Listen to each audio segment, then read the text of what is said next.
بسم الله الرحمن الرحيم horta waxaan u hambalyeynaya aan u mahad celinayaa ugu horeyn ra'iisul wasaaraha oo hawshan runtii isu xil saaray iyo wasaaradda gaashaandhigga iyo taliyaha ciidanka iyo guddiga halkan ku yaala iyo oo ay ku jiraan wasaaradaha kala qeybaha kala duwan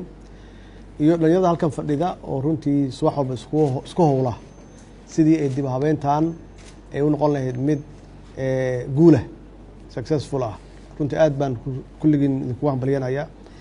anigu runtii waxaan ogaaday in ciidamadu aysan fayl lahayn markii aan tegay wasaaradda gaashaandhigga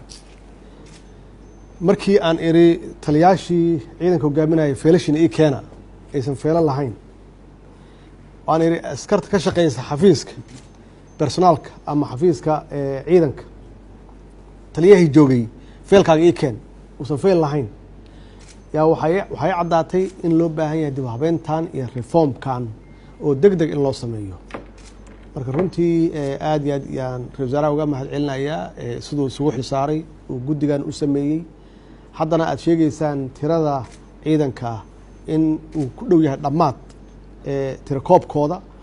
oo electronic ah iyo galkan marka waxaa yaab leh haddii aan horey loo haynin gal uu ku yaallo qofka sawirkiisa magaciisa oo buuxa garaadihiisa meesha uu joogo haddii looga baahan yahay inuu howlgalo dekreetada uu haysto mid sax ah miyaa mala ganaaxay shaqo wanaagsan ma qabtay oo runtii oo abaalmarin ah dee qof aan fayl lahayn see loo odhan karaa ciidan uu ka tirsan yahay ya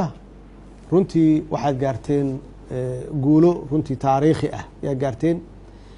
waana meesha ay ka bilaabanayso dowladnimadeenna iyo la dagaalanka musuqmaasuqa maxaa yeelay see mushaar loo bixiyaa haddii ciidankii aan la garanayn haddana waa ku mahadsan yihiin saraakiishii nagala qayb gashay iyo askartiiba inay ogolaadaan in la maro sida saxa ah oo askariga dhabta ah iyo meesha uu joogo iyo garaadihiisa in la hayo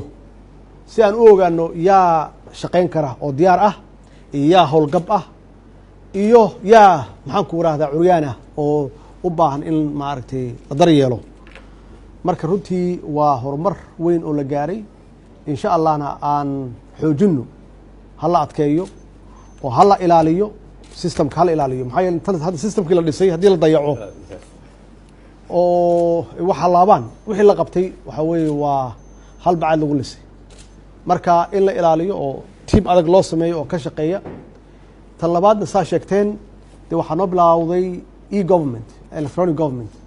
oo qofka markuu gacanta saaro la og yahay xaaladda uu ku jiro iyo meesha uu joogo iyo hadduu fasax qabo saa sheegteen